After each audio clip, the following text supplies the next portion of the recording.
Fatherhood, which are all worthwhile reading. And I can only encourage you to read about them, even if you're not a father, because there's so much in the Bible that tells you God is as a father towards you. So Psalm 103:13, as a father has compassion on his children, so the Lord has compassion on those who fear him. Proverbs 22:6, start children off on the way they should go, and even when they are old, they will not turn from it. And this is a verse that told me that I should be the first teacher of my children and try to stay the primary teacher if possible, and not let the peers at school, let television, let the tablet, the magazines do the job, but I'm called to be their teacher. Then also in Proverbs 23:24, the father of a righteous child has great joy. A man who fathers a wise son rejoices in him. Luke 15:20, the story of the prodigal son. But while he was still a long way off, his father saw him and was filled with compassion for him. He ran to his son, threw his arms around him, and kissed him. And then finally, in Ephesians 6:4, fathers, do not provoke your children to anger, but bring them up in the discipline and instruction of the Lord. So let me just briefly pray, and we can continue then. Heavenly Father, thank you for this day. Thank you that you have so much compassion over us. And I pray that you help us as fathers to bring up our children in your discipline and giving them your instructions, but to do that lovingly and to speak truth and love and to clothe your compassion, your loving kindness, your humility, your patience, and to transform ourselves to become the father that you want us to be. In Jesus' name I pray, amen. So, the 13 challenges of fatherhood. There are, of course, many more challenges of fatherhood I will not be going to address today. One of which is, for example, if you're yoked to an unbeliever or to someone who has other priorities, other values. This, of course, is a big challenge. Another challenge might be, like in our case, if you have several children, and then to spend individual times with them, which we find very hard. This is also a challenge I just want to mention to you so you can also relate to them in the breakout session later on. And this is probably a pretty actual one in the Corona time, if both you and your wife are at home a lot of the time, and which might be unusual for some couples, and then there are lots of decisions to make, and you have to decide if and how to, ask or intervene if there's something going on, and you don't know what's been going on between, let's say, your wife and one of the children, and she's disciplining something, and you don't want to undermine her authority, and vice versa. So just wanted to mention them. Now, the first challenge I want to present to you today is to expect too much of your child, and also to project your own shortcomings or aspirations into the child. This is something I've been facing. So I've been expecting way too much when they're eating. So I expect them to eat properly, to say please and thanks, and to teach them proper manners. And I know those are important things, but I also know that I should be careful about my motivation, why I want to instill those manners into them. And I should also not forget that that they're still children. So, and not many adults.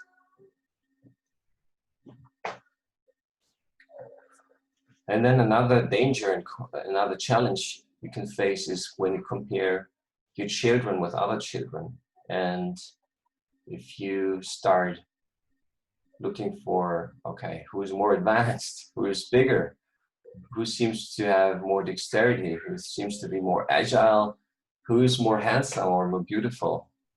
And then also, of course, if you compare yourself as a father to other fathers and start comparing, okay, what kind of gifts are they giving them? What kind of gifts can you afford to give them? Or how well do your children respect you in front of others? How well do you manage your kids? How much of a friendship-like relationship you can boast about towards your children? And of course, it works both ways. It can be that you deem another child to be more advanced, can be other parents deem your children more advanced or more beautiful. And I believe that comparing in general is something we should be very cautious about, because if you start doing that, it's like an endless circle. And as we all know, the grass on the other side always looks greener. Now, another challenge we're faced with is to rely on ourselves, to be led by our own flesh, strength, human wisdom, emotions, anger, and ambition, instead of letting His Spirit, His Word, His love, His grace prevail. And this is something that's been a challenge to me, especially because of my own childhood, where my father was absent. It felt like 95% of the time. My mother earned the money. She was a nurse and put in a lot of night shifts. So my childhood was characterized by nobody being there, me taking care of myself and me cooking the food for myself. And so I said to myself, if I was going to have children, I want to be there for my children. I want to watch over what they're eating, if they're eating up, if they're eating enough. I want to take interest in their talents. I want to, so to say, push them or, help them find their talents and help them develop them. And I thought that would be enough to be a good father for many years. And I have to admit, it's not. And I had to rely, and I still have to rely on a daily basis and surrender to Him and let Him prevail in all my actions and my words. And that's also what Proverbs 3:5-7 says, trust in the Lord with all your heart and lean not on your own understanding. In all your ways submit to Him, and He will make your path straight. Do not be wise in your own eyes. Fear the Lord and shun evil. Now, another challenge is to abuse your authority. And if you want it or not, as a father, you do have an authority over your children. But we must be careful not to abuse that to make our own lives easier and quieter, more comfortable, less stressful. That cannot be your primary goal. And we must not treat our children as a disturbance or an obligation, which I sometimes do, especially when I'm busy. And, I have a deadline to meet or an email I want to send. I have to be careful how to treat my children in that moment, not to abuse my authority, because of course they will listen to me if I yell at them, but I don't think that that's the way I should be instructing them. So as Philippians 2:3-4 says, do nothing from selfish ambition or conceit, but in humility count others more significant than yourselves. Let each of you look not only to his own interests, but also to the interests of others. So yeah, Paul says here we do have our own interests, and it's okay to express them and to have them and to defend them, but this must not be our only and primary goal. We should also look to the interests of others and even count others more significant than ourselves. Now, a bit of the extreme on the other side may be to exercise no authority, no disciplining, instead trying to make your child your buddy, your friend, maybe even your idol. You want to keep happy at all costs, which I believe can be something you're tempted to do if you don't get to spend a lot of time with your kids, because maybe you're away a lot and then you want to make up for it, and you give them everything they're asking for, you buy them everything, you never say no to them because you just have a bad conscience. And again, this is a danger because our children, they need disciplining. And if it's done, if your authority is a wise and protective authority, motivated by compassion and by your love for them, then definitely you should be disciplining them also if needed.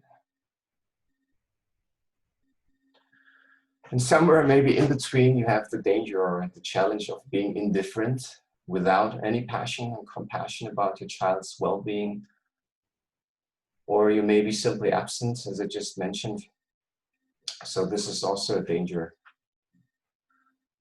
And then another challenge that I'm faced with on a daily basis is to be overly detailed, to take everything personally, maybe also because of my cultural background as a Korean, and not considering that your child is not able to balance his emotions as well and to express himself.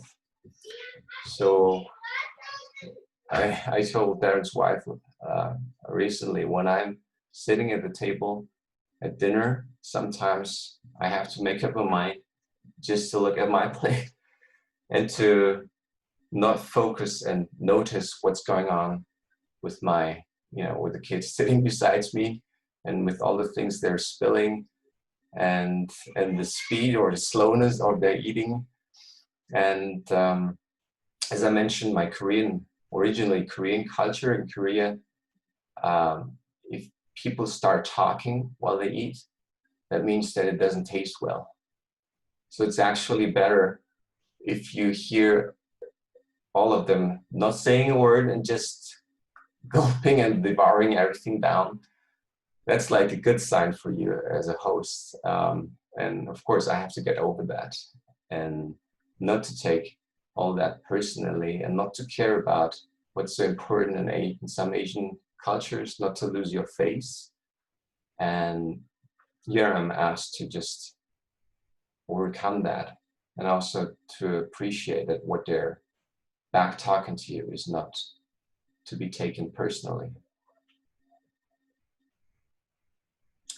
And then it may be you yourself who is emotional, who's frustrated at times, hungry, tired, upset by someone or something, maybe an upsetting mail, a conflict at work, or maybe with a family member, or maybe you're just very busy. You want to meet a deadline, you just want to send out this email, or you're busy maybe with your hobby, with the favorite series you're watching, or maybe with a video game. But whatever it is, Paul tells us in Colossians 3:12, therefore, as God's chosen people, holy and dearly loved, clothe yourselves with compassion, kindness, humility, gentleness, and patience. And then there's also the challenge of adopting, misinterpreting, even enhancing outside expectations and pressure. For example, my wife, this morning, I came down, got myself prepared. My wife was still sleeping, and it seems like for me, her sleep is even holier than for her. So I want to really keep that sleeping time protected for her. And as a result, when I come downstairs and I hear my children, which I did this morning, my challenge is to, find that balance and to, on the one hand side, protect my wife, but on the other hand, also instruct my children lovingly and not harshly. And there may be also other outside expectations you overinterpret, like my in-laws, for example, which I'm going to visit this afternoon, who've not been inviting us a lot over the last years. And my interpretation was, well, maybe my kids are too noisy. So I'm starting to instruct them, and when I'm with the in-laws, I'm very harsh to my kids to make sure that the in-laws are feeling comfortable. And my challenge here is not to harm the relationship with my children because of these outside expectations, which may even be exaggerated or just wrongly interpreted. Number 10, Philippians 2:14-15, do all things without grumbling or disputing, that you may be blameless and innocent, children of God without blemish in the midst of a crooked and twisted generation. And the question here is, am I doing so when cleaning up after them? When I clean up the toilet seat after them from those multicolored stains, I flush after them, even though I told them 100 times. Or turn off the lights after them, even though I told them 200 times. And to do that without grumbling or disputing and repeating things for even just the second, third, fourth, fifth time, and faced with their emotions, their mistakes and weaknesses. Also, there might be a challenge for us to discern what we should be doing ourselves, for sure, and then to also identify things that might be better to delegate. So again, as I mentioned before, we are called to be the first teacher of our children, and we should always, I think, take an interest in what they're doing, ask them and take part in their lives. But then there might be maybe things or also opportunities where you can delegate things. In my case, I love playing tennis, and I would tend to believe I'm quite decent to other children. I've done workshops before to teach other kids some sports. Well, when it comes to my own children, I think I'm not a good teacher. I'm just marked by impatience and harshness. I just expect too much, One of the challenges I mentioned to you earlier. So what we did is we're sending them to a tennis school, and they're teaching them tennis. And the same goes with the piano playing. My wife, she plays the piano, but she also said, okay, she didn't want to actually spoil and ruin that interest they may have and passion for the instrument. So we also, even though it costs quite some money, we hired a piano teacher, and we just might want to ensure that they just spark that fire, that passion, that interest, and keep it going for a while before we maybe one day take over, once that interest and that passion is settled. Sometimes maybe even a sibling, another family member, is more apt to teach them something. For example, things with homeworks or a game.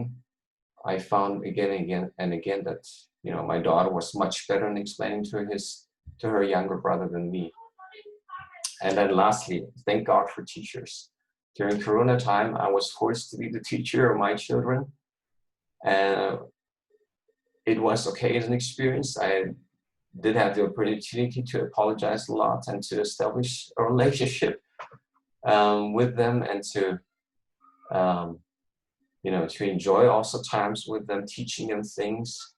But also I'm thankful for the teachers and the job they're doing with our kids. And then another challenge is just to repeatedly forgive and instruct our children 77 to 40, 90 times and even more, because we're talking here about our beloved children and not just someone out there. So why I'm saying 77 to 49 times? Because in Matthew 18:21-22, Peter came to Jesus and asked, Lord, how many times shall I forgive my brother or sister who sins against me? Up to 7 times? And Jesus answered, I tell you, not at 7 times, but 77 times.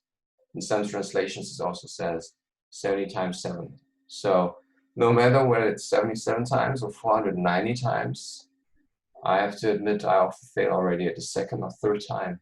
But Jesus is telling me and is asking us and actually commanding us to, repeatedly, 77 times or more, forgive not only our brothers, but especially also our children, and to instruct them and to do it as if it was the first time again.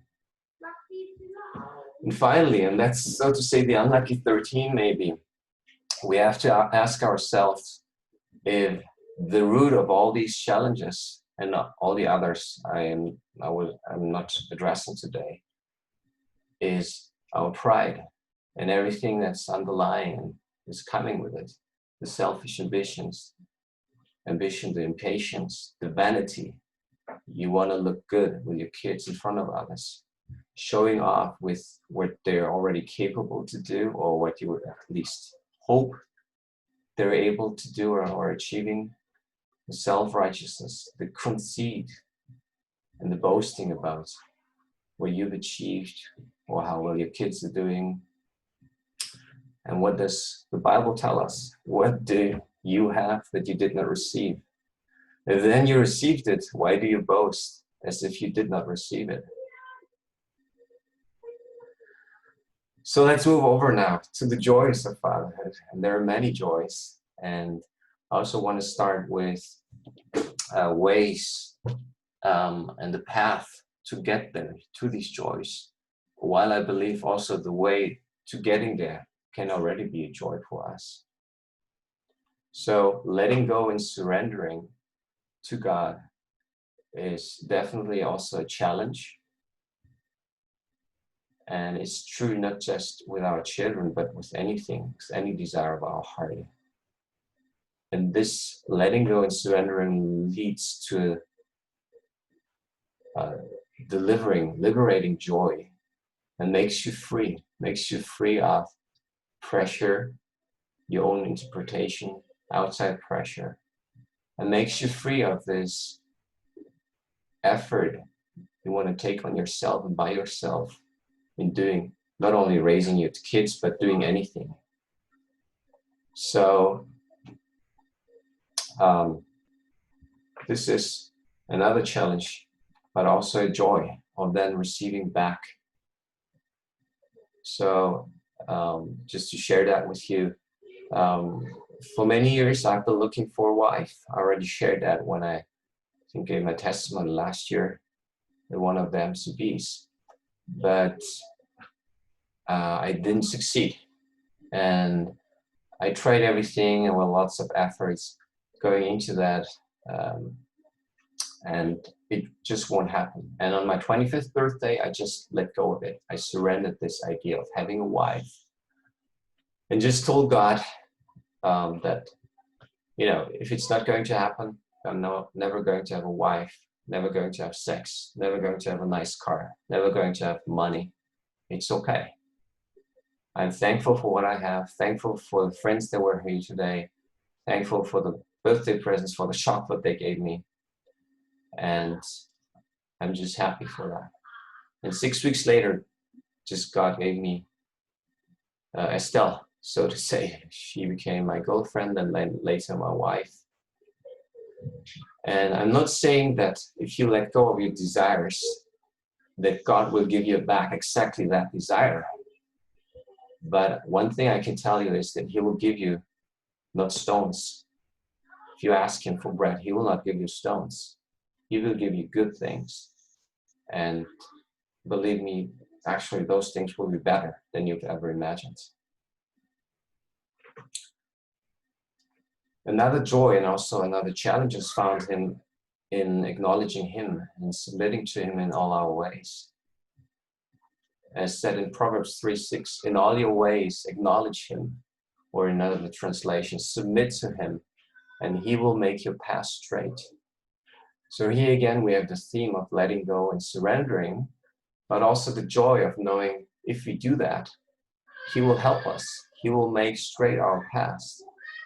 He will help us to raise our kids. He will help us to get our relationships restored.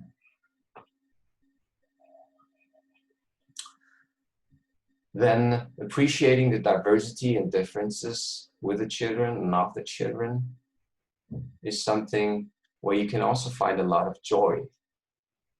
So instead of, comparing and seeing the differences, maybe even of you and them, or differences of your children with other children, you can appreciate the diversity. Imagine this, there are 500,000 flower plantations in the world, scientists estimate. And, you might wonder, why are there so many? If human beings would have created the world, I don't know with how many flower plantations we would have been able to come up with. But God is so creative and he loves diversity. And there is so much richness in diversity. And I like this picture where you see these puzzle elements. They're so different.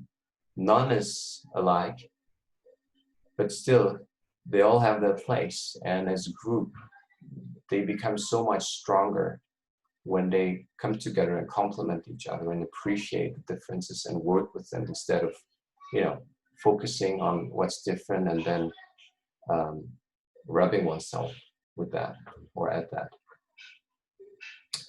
So let's remember that they're children and let's enjoy their overflowing enthusiasm, their curiosity, their seemingly endless energy.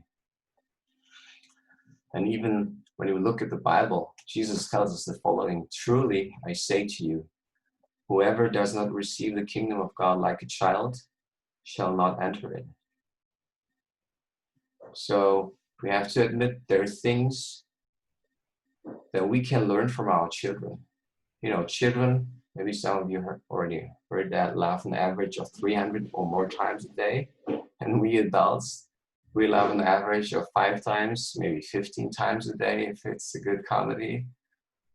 But, apart from children's good faith, from their innocence, from their ability to forgive quickly, to forget quickly, to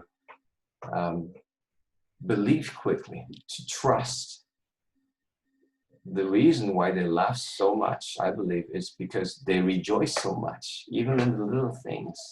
They take joy, in the little things they find in their rooms or maybe outside in the woods. And I believe this is also something we can learn from them. And as we all know, laughter is the best medicine.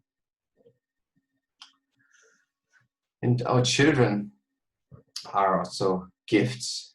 They're a heritage from the Lord, a reward from him.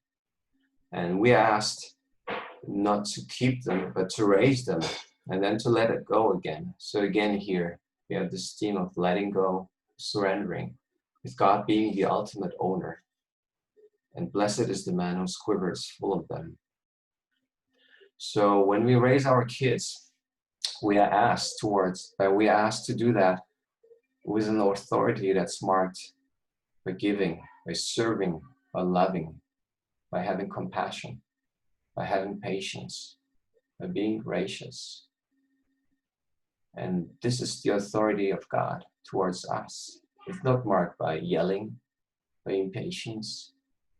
If I always or sometimes tell Estelle, if we'd been in God's place, there would already been, humankind version 500 or 1000, because we would have done it all over again. But this is not God. He has so much patience and compassion. So the goal here is not to raise a perfect child. We will not succeed anyway, and who defines perfectness anyway? But to raise a child who loves God. And why? Because if you love God, then automatically as a result, you love your neighbor. If you love your neighbor, automatically, you want to do what's right. And that's, I believe, also why Jesus said that all the commandments are summed up in these 2 commandments, in loving God and loving your neighbor. So a challenge again, but also a joy is to establish a lasting relationship of trust with the children, which also means to know them. And I believe our children, they long for a relationship with us.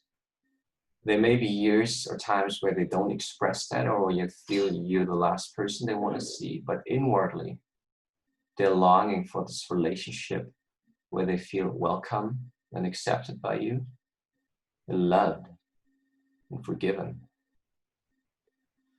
And to be able to do that, we also need to know our children, and also our children need to know about us and also our weaknesses.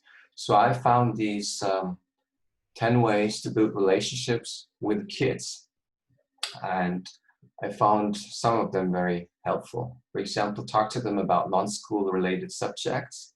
I often find myself talking about nothing else, talking about Did you do your homework? Okay, here's a mistake, there's a mistake. Okay, did you eat after school? That's another topic. Did you eat enough? But I believe for them, they are not really enthusiastic about talking about such subjects. They want to talk about other things. They have other interests. So I try to sometimes force myself to ask them, okay, what's the game you're playing now? What's the series you're watching? Or even simple things like, what's your favorite color? And then to remember these things, and actually they will help you later on. And also, lastly, last but not least, apologize when you mess up. That's what I've been doing. Unfortunately, I must admit, like on a daily basis, at the latest when I bring them to bed, I pray for them. There are things that just, come to my mind where I messed up, where I was way too harsh, too loud, where I belittled them, and I just have to apologize. And I think we have to have that humility and that honesty also for our children to learn to trust us and to establish this long-lasting relationship you want to have with them. And such a relationship will also facilitate the joy of giving along advice, knowledge, values you want to pass on, a new experience, of course, with the Lord. So, 3 John 1:4, John is writing this: I have no greater joy than to hear that my children are walking in the truth. Now here, John is in his advanced age, was talking to a good friend whom he apparently considered like a child, Gaius. But how much more is that of a joy if we're talking about children? And I have the joy to share with you that my 4 children prayed the prayer of salvation on Pentecost Sunday. So this is one of the good things that came about out of Corona and the lockdown, where we did a series of home services with our kids and based that on the Children Bibles app, which some of you also have. And this is a photo from that morning.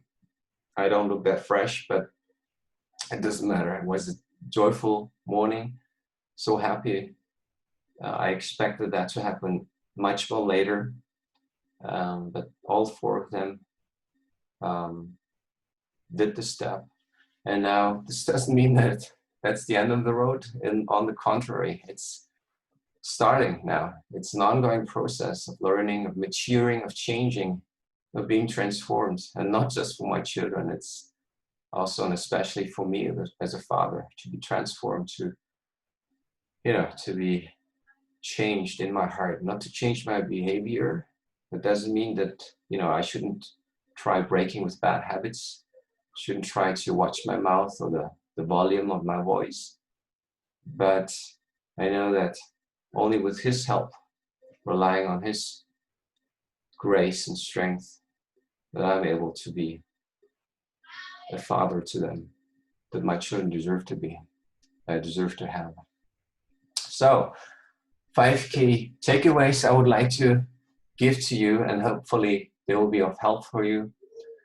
First of all, I think we can all agree to that we have to acknowledge that being a father is a great joy and a blessing, but also a responsibility and a challenge that we do not want to take lightly. And we should not be trying to take this challenge by our own strength. And the good thing is, we don't have to. We trust in the Lord with all our hearts, and we do not lean on our understanding, and we submit to Him, and He will make our path straight. I believe He will provide for what we need, for what we need to clothe on a daily basis in order to be a loving and compassionate and patient, and to be a good father to our children as our Heavenly Father is to us.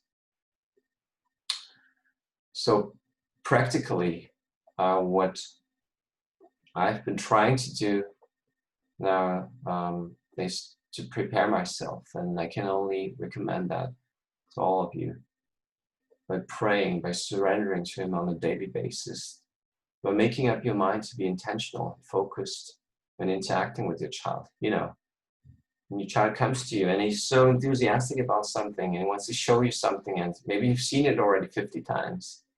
And there's a difference if you just say, Darren mentioned that some time ago. If you do that with your phone in the hand and say, or if you just say, wow, that's nice, you did that very well, it's great. And that makes a difference. And maybe even that, if they don't notice at a little age, they will notice later on.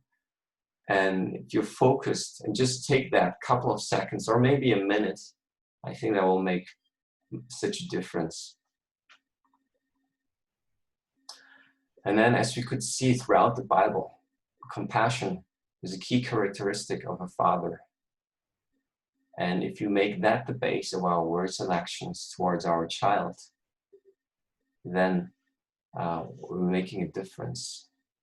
And imagine the story of the prodigal son in Luke 15.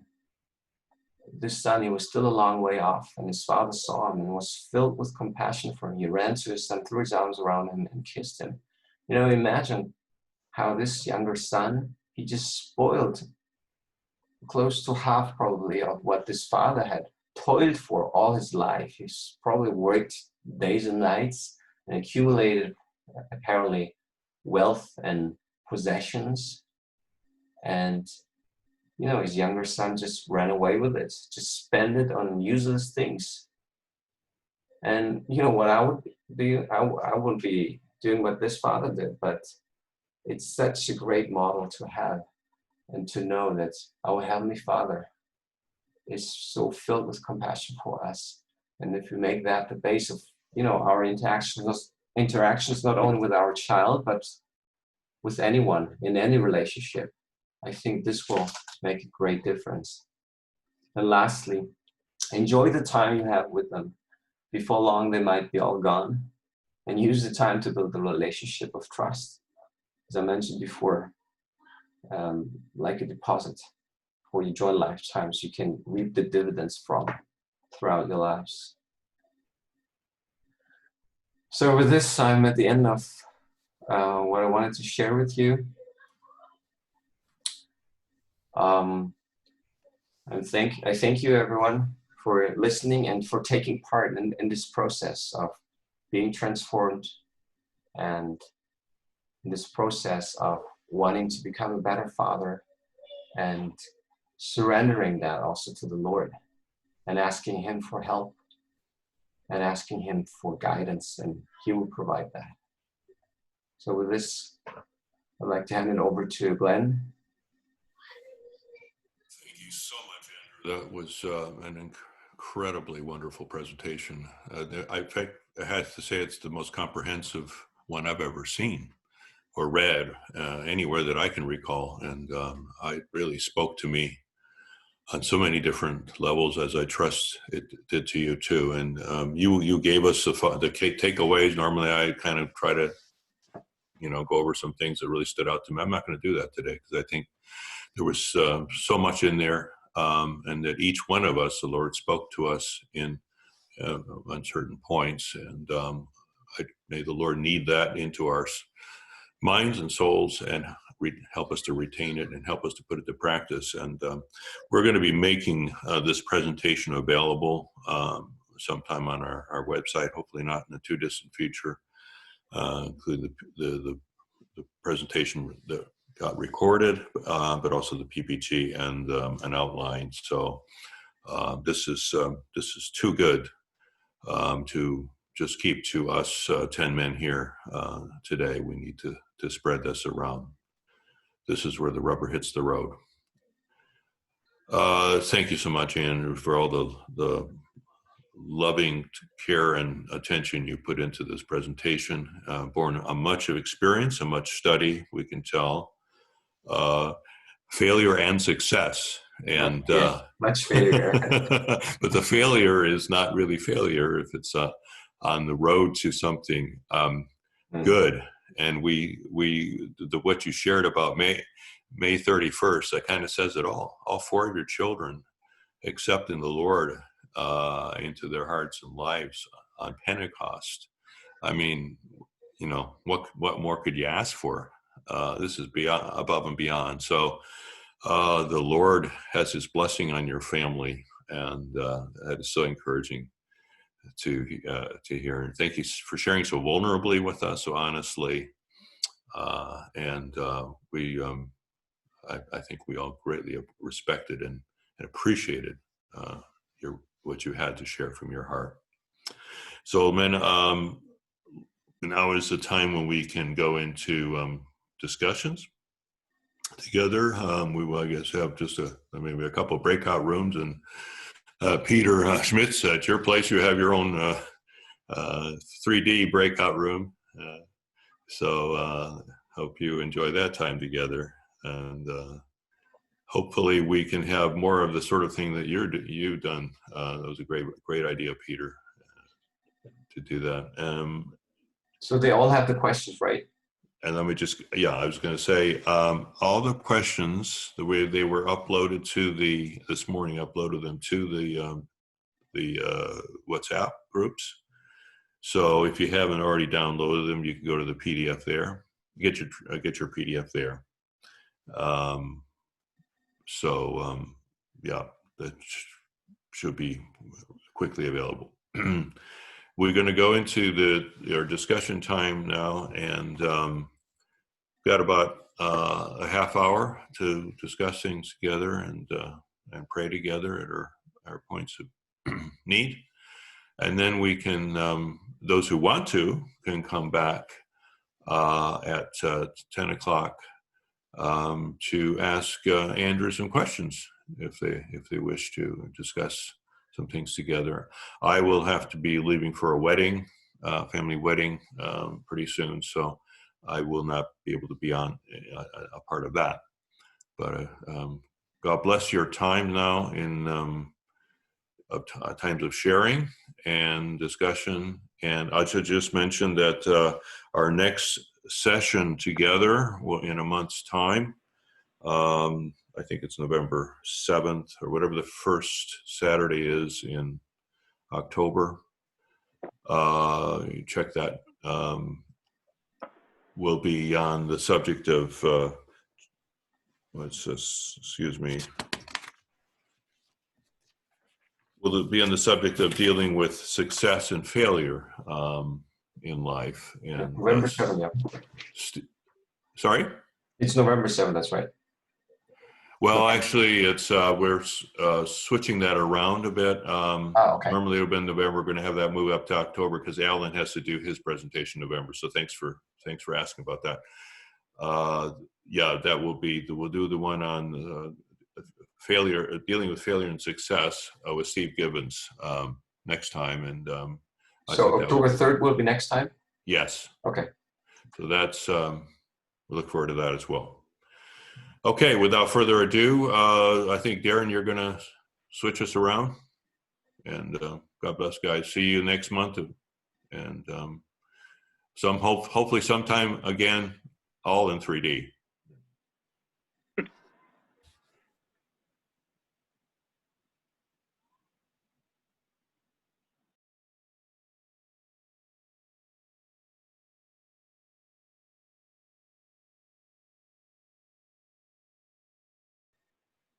Okay.